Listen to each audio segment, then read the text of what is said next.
Ben Simmons and James Harden officially introduced themselves to their new clubs, and gosh darn it, we have takeaways coming up right after the theme music.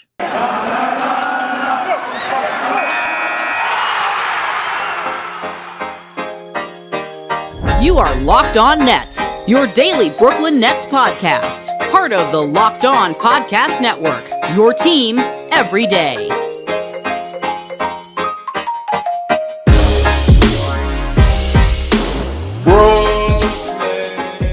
Brooklyn, yo. That's right. It's the Locked On Nets podcast right here on the Locked On Podcast Network. It's your team, the Brooklyn Nets, every single day. Over there is Doug Norrie, owner-operator, DFSR, for all your daily fantasy sports rankings, FanDuel, DraftKings. If you need fantasy projections, he's your guy. I'm Adam Arbrecht, breaking it down in the offseason for the New York Football Giants on the One Giant podcast. We thank you for making us your first listen of the day, free on all those great platforms. And Doug, it's time to officially introduce the two superstars that swapped positions in Philadelphia and Brooklyn, some takeaways from it, and ultimately, as we'll get into a little rotation conversation and some things around the deadline that could have happened for Brooklyn, it just sounds like James Harden is still trying to explain something that nobody really is asking for answers on. Well, I'm dying already because Harden and Simmons did press conferences today, not at the same time, but they might as well have been. And Same I just spot, say, side by side, microphones next to each other. Like, what a thank you to James Harden, because we're going to go through some of the quotes. He made it so easy to not like him out the door here that, like, there's any doubt that you had as a Nets fan about whether or not you were going to wring your hands about the Harden trade and whether the Nets should have pulled it off. Rest assured, James Harden made it so that you will not have to worry anymore. Like, even if you were on the fence about whether you wanted Harden back in the building and you think the Nets got bent over on the trade or whatever it was going to be, or he played you, the quotes that came out of him from Philadelphia were like, okay, see ya. Like, it's really pretty hilarious. Like, almost like it's scripted, like it's a WWE show where you just are forced to like start like disliking a guy. You're like, oh, that's the bad guy now. I can tell from the interview. Here I can comes tell the from heel. I can tell from the interview, you're the heel now. Okay, it's just I figured it out. That's what these quotes are like, because like they're so hilarious. And I don't even think they're that endearing to Philly because they're so contrived to me. But like, anyway, we'll go through them. But did you get that sense from Harden? I was like, oh man, if there was any question about whether or not the Nets should, or if they did the right thing here, it's like he laid that to rest. See you later. Enjoy Philadelphia. Yeah, you're going to lay out a handful of these. And by the way, the precursor to it was Kyrie Irving asked about it. Say, hey, he's got to do what he's got to do. I hope that he's happy. Everyone needs to do what works best for him. Kevin Durant talks about all the players you have in looking to move forward. James Harden doesn't owe anyone an explanation, me or otherwise. Like, sure. Everybody top to bottom on the Brooklyn Nets side was like, it was what was best for. Sean Marks even said, came together. He actually applauded James Harden for coming to him, being honest and direct, even though it was all very understood that he hadn't done that. He was like honest and direct, came to me, said it wasn't going to work, and we wish him nothing but the best. So everybody on the Brooklyn side was like totally cool. And then James Harden was like, all right, I get it. Well, okay. Is this thing on, friends? There was a couple like well-timed little nuggets that went on. Bruce Brown, Blake Griffin, those are, which by the way, are kind of the guys that are supposed to handle a little bit of that lift. They give you the undercurrent of what was going on around that locker room and stuff, but by and large. It wasn't all copacetic on the way out the door. There was some underlying subtext that like made it very much seem like a lot of these Nets were not too sad to see him go. And by the way, once he's gone, like what are you going to do? Like he's not walking back through the door. Couple quotes from the Harden presser as he was being introduced into Philadelphia. I'll do the least hilarious one first. Play the hits, which is he talks about. He says, originally when I was going through everything I was going through in Houston, Philly was my first choice. It just didn't happen. I mean, this stands in pretty stark contrast to what he said at the time about wanting to come to Brooklyn. I can't fault him totally for this one because it's just like you're just trying to say the right thing at this point, right? It's like, okay, we know that he and Daryl Morey clearly have ties.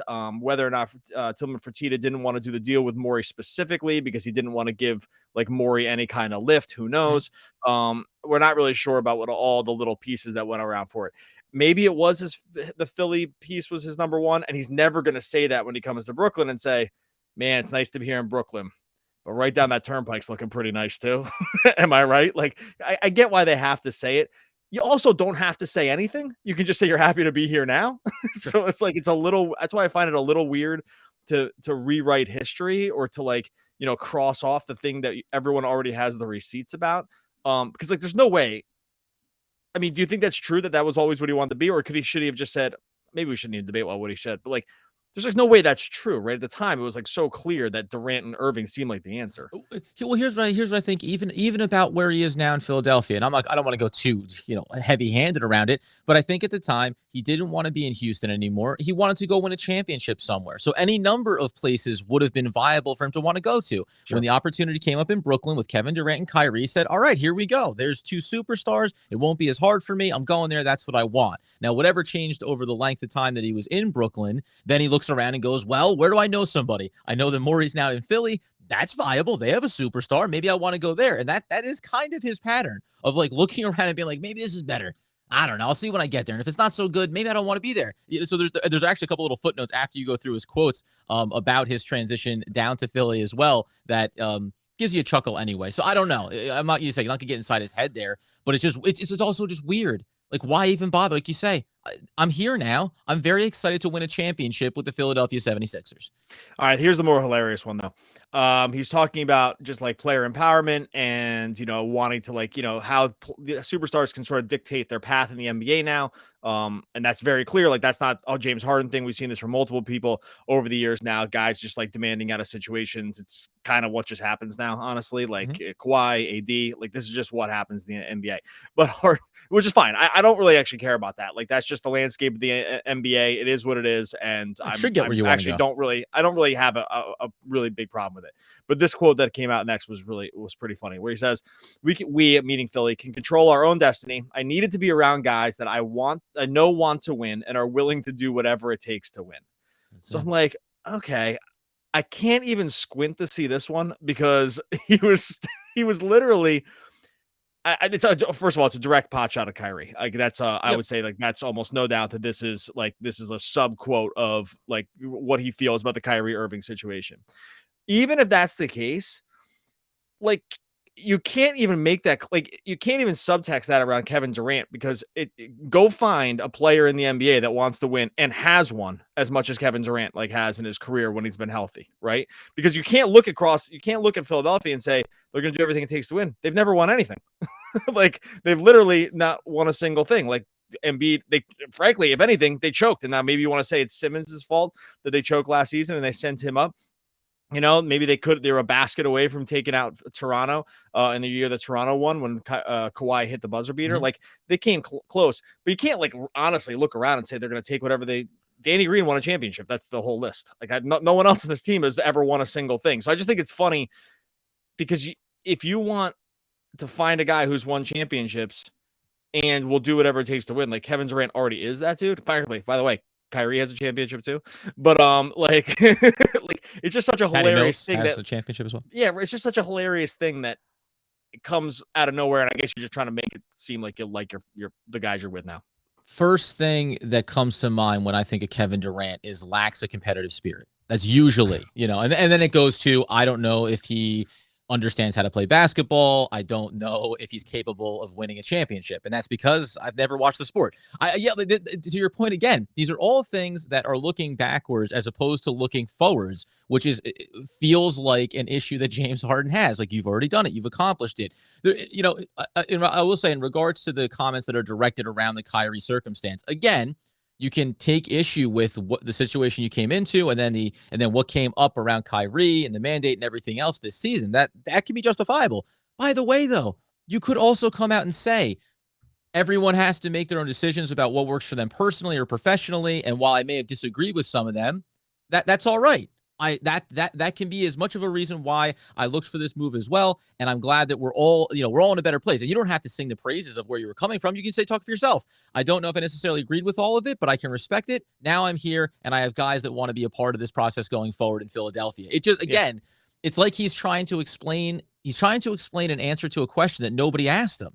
Yeah. It very much is like, hey, let me tell you something else. And everyone's like, whoa, buddy, I just want to know, are you going to grab a cheesesteak on one of your off days? You're not going to play before the All-Star break, right? Like, all of these things are what the Philadelphia 76ers media, that's what they want to hear about, is how you're going to help their team win a championship. So, again, it just strikes me as odd, and I won't over belabor the point. He's explaining things that nobody wants to hear.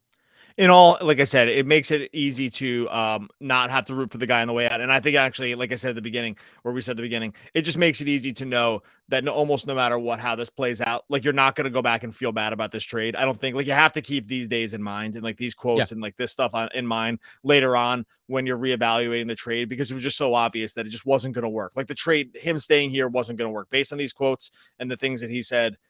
It just like there was no salvaging the situation. So this is just the way it had to happen. And no matter how it plays out, we always have to keep this in mind about how, because we can't rewrite the history without remembering this stuff. All right, we'll talk a little bit about Ben Simmons's first presser coming in the door here at Philly. A little bit of a different tenor, definitely for this one. First, going to talk to you about our friends over at Prize Picks. NBA fans, if you're looking for a daily fantasy option for the NBA, you have to try Prize Picks. You're not putting those salary caps together. You're not trying to wiggle in, a bunch of different players. You're not up against sharks with 1,000 lineups. Prize Picks is just daily fantasy made easy. We love it. So will you. So easy to use.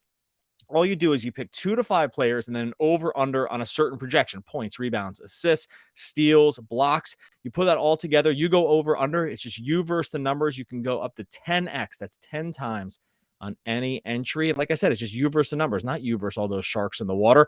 Entries can be put in just 60 seconds or a minute. It's that easy. Prize Picks is safe. It offers super fast withdrawals. That's something that you don't even see every day in the industry. You can use the award-winning app in both the App Store and on Google Play. Like I said, any NBA stat you want to get in there, bench players even too. So if you're real deep in the NBA knowledge, you can go over to Prize Picks, know that you have the advantage. Maybe you want to mix sports up also, NBA, MLB, if these guys ever come back. You got some college basketball in there as well. You can put together players across multiple different sports. For a limited time, Prize Picks has an exclusive no-brainer of an offer for all of our users. They're going to get $50 for free if a player in your first Prize Picks entry scores a single point. That's super easy to do, but you must use the code NBA. That's right, exclusive offer available to Locked On fans. Sign up today and use the code NBA for $50 free if a player on your first Prize Picks entry scores a single point. Go check out Prize Picks today. And just one more footnote here before we get into Ben Simmons. This was the last little thing that I think, again, keep this day in mind too. When James Harden did not submit and get the paperwork on his opt-in extension with the 76ers filed in time, so he has not opted in to the extra year next season with the 76ers. So he'll immediately go into negotiations on a contract extension this offseason. So whatever it was, the $47 million. Now he can, of course, make a contract that still fits those needs and whatever. But it was just like another comical footnote. More concerned about what you are or are not doing for yourself versus explaining things that went on in the background. Ben Simmons, on the other hand, got in front of, obviously, the Brooklyn Nets media. He gave his introductory as well. And like you said, little more bland kind of things here around Ben Simmons. I'll run through a handful of them, covered really well over on Twitter, as always, by Matt Brooks. Simmons said, got off the phone with Kevin Durant after the trade. It went down. Welcoming, excited were the words that Simmons used for both him as well as Kevin Durant. Said he did not speak with Joel Embiid following the trade. No love lost there between those two guys. And then also asked, and we'll take a quick pause here to think ahead a little bit, asked if it would be possible for him to be available and ready for the March 10th game, which will be against the 76ers. I hope so. We'll get into just some of the other pieces around mental health, where he was at and what went wrong or how he came to needing a trade out of Philadelphia. But do you expect him to fairly quickly get on the court here for Brooklyn and start to ramp himself up, let's assume, after the All-Star break, obviously? Yeah, there's probably like a little bit of a tricky situation here with the mental health component. Even like, I'm not, by the way, this isn't me saying like he doesn't have mental health issues. I'm not here to say that is the case or not. He says he does, so you have to you take that at his word. You see some sort of pushback around the idea that if it was all mental health issues, then and he, was switching teams enough to, overcome a lot of that stuff. I've seen some pushback around that idea. We don't know. And I think that probably does play a little bit into the optics of the situation. Again, this is not me putting in a referendum about it. Like, it just is what it is. I would like to see him play as quickly as possible. I do wonder if that is a piece of like how they're trying to operate here, where it's like, you didn't play forever because you said you couldn't mental health wise.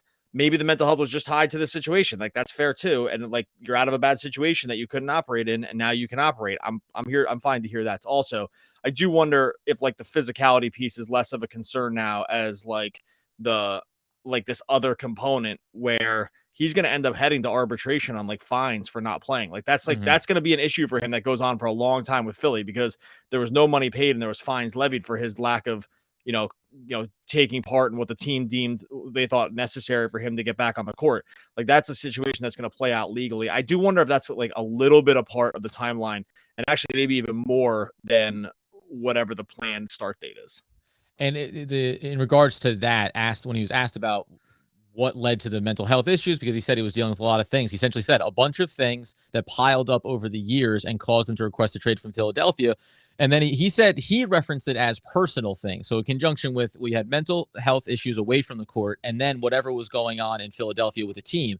But he said that it was personal things that he wasn't going to go into. And like you say, I'm not going to speculate around whether or not that's an easy gloss over, or that maybe he had things going on, right? We've experienced this directly. Take away the mandate, the vaccine, or any of those things. Kyrie Irving has had personal time taken away from the team. Not that I want to put Nets fans into the mindset that Ben Simmons is someone who could need time away from basketball, but personal things that you're processing through can be just that. And Sean Marks' remarks around this as well, we're here for him both as a basketball player and on the personal side. That's been the credo of the Brooklyn Nets organization, players first, since Sean Marks came in there. And I think that they've tried to stand by that as much as possible. And you can look at the Kyrie Irving situation in that regard as well. And the last little caveat around exiting Philly was why, or what went wrong? Why did things get so bad in Philly? Quote, "If I knew, I would tell you everything." So, it just sounds to me like the end of that there, and what led to him being now in Brooklyn, is that at the end of a very frustrating playoff game and series, an end of a season where you thought he could have gone deeper, could have been better. You have Joel Embiid, who's one of the best players in the league. He's frustrated, and he's been coming up short or small in his career. You've got Doc Rivers, who comes up short and arguably has that tag to him as a head coach as well. And they kind of get a little loose-lipped, even if Ben Simmons was to blame for coming up small. And once that happened, like, all indications are, and then we just stopped talking to each other. Like, that was basically it. And it was understood that this was never going to get right. And that seems to be all that I can take away from any of the little nuggets we got from Simmons here. And by and large, he kept things pretty clean. He didn't throw a lot of shade back at the 76ers, and just spoke mostly highly about how excited he was for the opportunity now with Brooklyn. Yeah, real quick. Doc Rivers does have a championship, but I know what you're saying, because he has like a lot of he has well-documented losses in games that his team was favored. So like I get what you're saying, and I'm with you on Embiid. Like, he's a great player, but he's never won anything. So I get what Simmons is coming from. Look, look, as far as I'm concerned, play tomorrow. Like, I don't care. Like, I don't care about any of this. Like, whatever you had to say to get out of the situation, you said it and you got out. Like, that's just what happens here. Like, I don't know. It's not different than the Harden situation, except that it just played out sort of differently in like how it was presented to everybody. I will say the Nets are a good situation. Now, for better or for worse, however you want to think about this situation, the Nets are nothing if not, they're a very insular organization. Like, stuff just does not really leak until it's over, basically, right? Like, they've been really good about this, and they've been nothing but supportive of players. Kyrie's a perfect example. Like, Kyrie can be kind of, from an organizational standpoint, Kyrie's probably like impossible at times, right? Sure. And so that's just the way it is. Like, we just have examples of it. I love the guy. I want him to play every game. It's not that. We just have examples of he just doesn't do all the same exact things that regular NBA players do.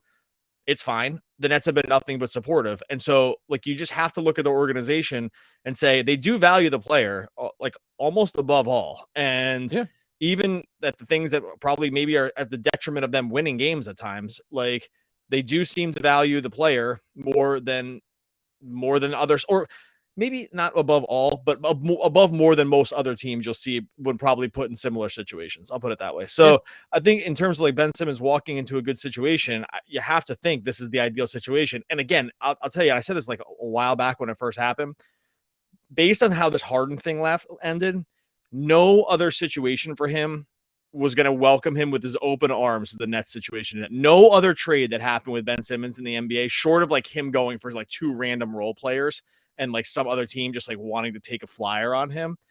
Like, and maybe not even that, honestly, because that other team probably sucks.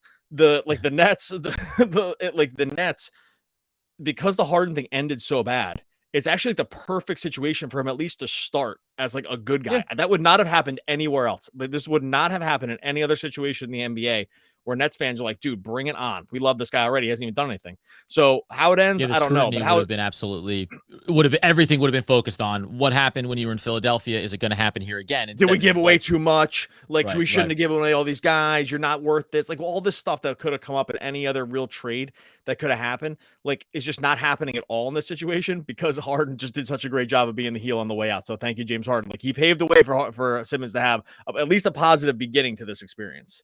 Let's touch base on the roster. We obviously saw a great debut from Seth Curry and from Andre Drummond. One little footnote also came out around the trade deadline and other moves that maybe Sean Marks was trying to make. But first, got to tell you about our friends over at Bet Online because, oh my good gravy, do they have you covered? Even though football's over, we all know those pesky Rams.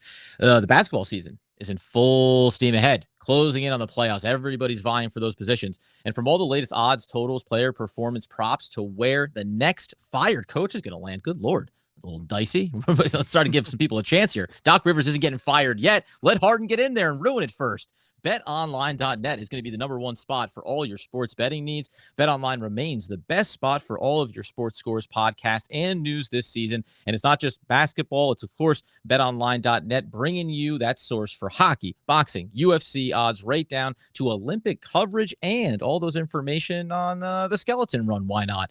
Head over to the website today and use your mobile device to learn more about the trends and action. BetOnline, where the game starts. So the other things that come out around this here, a lot of fans were looking at the deadline and saying Sean Marks should have been quicker to execute this trade so that he could do supplemental moves. We know that they lost Bembry. It looks like he may be picking up with the Milwaukee Bucks potentially. So there was some speculation like, hey, what else could have happened here at the deadline? And I'll argue now, off of that one beautiful performance against the Kings, that I actually think, and I wanted to ask you real quick, there was speculation that maybe the Nets wanted Thibault or they wanted Maxey, and Philly was saying those are untouchable. You can't possibly. Do you think that Sean Marks was maybe pulling a fast one on Morey, being like, I want these young kids, I want these studs, and Morey's like, no way, you can't have them. He goes, you know what? Then I'll take these 2 veterans and some picks. Let's just call it a day. Let's not get crazy. Just give me the veteran sharpshooter and I'll move on. And I don't even mean that he pulled a fast one, but just that as a part of the negotiating tactics, you're willing to ask for everything and then kind of act like you've settled for what ends up being a really good package.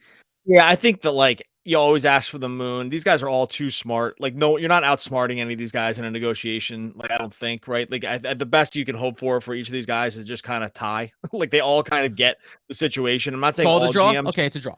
I'm not saying all GMs are like this because there's definitely been some head scratchers out there. These just two guys. These 2 dudes aren't those guys. Like, these guys, like Morey won. He sat on Simmons and got James Harden out of it. Like, when people wanted him to sell it off for, spare parts or whatever, like, he got James Harden. Like, that's a total win by Morey. And so at that point, and then, like, and Marks, maybe knowing that the situation was worse than presented, like him, they probably asked for everything. At some point, it's going to be a clear no. At that point, they probably have some kind of hierarchy. I think that, like, there's a world where Thibault is, just as interesting a piece. It's just different, right?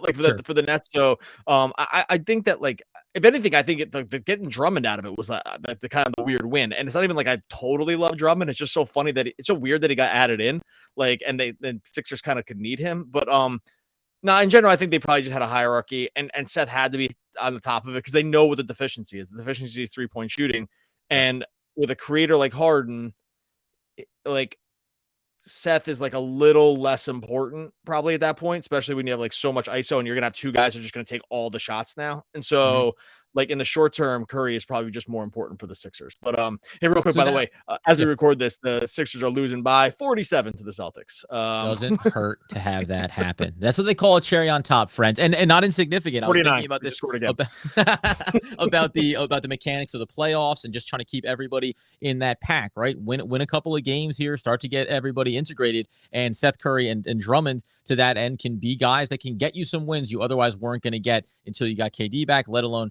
adding Ben Simmons. But quickly on the Drummond piece, he's added into this trade, and then it came out. Zach Lowe first reported it that the Brooklyn Nets had pursued a trade with the Toronto Raptors that would have sent Nicholas Claxton to the Raptors in return for a first-round pick and said that there were multiple teams, at least two, who were very close to a deal with Brooklyn receiving a protected first-round pick, but ultimately they were unable to get there, and even said, I'm just taking a look here at the follow-up, part of the James Harden swap, there was some other talks about pieces that were being asked for by the Philadelphia 76ers around an Aldridge, a Griffin, a Day'Ron Sharpe, as far as like just other bodies that teams were asking about and seeing what was possible. Does it matter that they weren't able to move Claxton? Because the first thing you thought when Drummond came in was, so let's reset these rotations. Drummond's going to have a role. LaMarcus Aldridge is going to have his role. And then you think about going small, and we know that Simmons is a very oversized point guard. So you have all these different versatile pieces. Does it matter that they weren't able to move him now? Will they still be able to pursue something you think and accomplish it in the offseason, knowing that it would be a sign and trade where there's going to be a bigger price tag associated with Claxton? I mean, the only problem with not trading him there is that you created this other cascading problem where they had to cut Bembry, right? And so, like, because when you bring in 3 players for 2 players, with a full roster already, they were one over roster limit, and so that's why we saw Bembry have to go. And so, like, that's where the part where Claxton, if you're unsure about what his future for your team is going to be, he's definitely like buried in the short term, probably in terms of some of these rotations. And so at that point, like getting a protected first round pick from a team that's probably going to be kind of good for a while, so the pick's going to be pretty low. Even at that point, like, because what ended up happening is they lose Bembry. They have to cut a guy. They cut a guy probably just based on the money piece with Bembry, and that's the end of that. So there was this other part where, like, if you add that piece into the not getting him for the first round pick, I think it probably is a little bit of a loss, because now you have a redundant piece that you really can't play. It's going to be very difficult to develop him now, based on like how this team is gonna look probably for the rest of the season, and then you're gonna have to make a decision about paying him. And so that's the only part when I heard that, I was like, oh, that kind of stinks, because I think that we probably could have been all right with that. And we probably wouldn't have done the Bembry math on it in the moment, right? Because we wouldn't have said, oh, they were going to need to cut a guy, because you're like, oh, right. But if you are able to put those pieces all together at the end and say, hey, one of these guys was also going to have to go because they have a lopsided roster now, or too big of a roster, that's the part where it ends up looking bad. So when I heard that, I was like, oh, that probably would have been a fair value for where Claxton is right now. And yeah, I guess it's a shame that didn't happen. I don't think it's like the end of the world, though. No, and I think too, it's interesting, the buyout market. I saw some fans are, hoping on a Dragic, signing for the Nets. I said there's too many teams I think are going to be competing for him. But if the Nets end up bringing in a couple of buyout market guys, and you have to cut a Javon Carter or a James Johnson or whatever the case may be, if the Nets have to start cutting a couple more roster spots, then I think it also softens this blow around Bembry and if Claxton had been moved, because it is just a numbers game at a certain point. And fortunately or unfortunately, both Day'Ron Sharpe and Cam Thomas, you can't do anything with them right now. Kessler Edwards has been yet to be extended for the full remainder of the season. So there was a lack of flexibility around some of the young players that you were maybe forced to utilize far more than you anticipated over the course of the year, that gave Sean Marks some difficulty there. End of the day, it all worked out, it feels like, for the Brooklyn Nets. The press conference confirms that, and we look forward to hopefully winning a couple of games here before the All-Star break, and really getting the Nets, I think, back on this strong foot. We said it last episode. This feels like a fresh start. It feels like this is a 25 to 30 game season now for Brooklyn, and hopefully it gets off to a better run here than it ended on in Harden's tenure. Yeah, look, they get the Knicks here on Wednesday. When you hear this, it's Wednesday. They're going to play the Knicks. Knicks have lost their last 2. They're currently 12th in the East. Their season's been a disaster. Based on what happened last game, we know they don't have Kyrie. You would like another win out of this one. Like, I think that the expectation now after this Kings one is like, okay, this is a team that can at least, stick with other NBA teams, whatever you think of the Kings. Like, they are trying, they're trying. Like, they would love to make the playing game. That would be like their championship. And so, like, you would hope that you can hang with the Knicks team that's really, really had its struggle this year. And so this is the other part where that trade, and we'll get out of here in a second, but that trade, I think there's some good matchups in this game to make Julius Randle look bad in this particular game. I think the Nets can make him look bad and in effect give themselves a real good chance to get a win. Yeah, they have a chance here. Like, this is a team, that's what we saw with the Kings. Like, this is a team that can hang with a team like the Knicks. Like, I'm not saying they can go hang with the Suns, for all 48, but the Knicks team for sure. So you'd like to be able to grab another win. Any one of these games you can get a win without Kyrie or KD is a total W. And after just reeling off the 11 in a row, like scraping back a couple of these in winnable moments would really you'd really like to see it. Okay.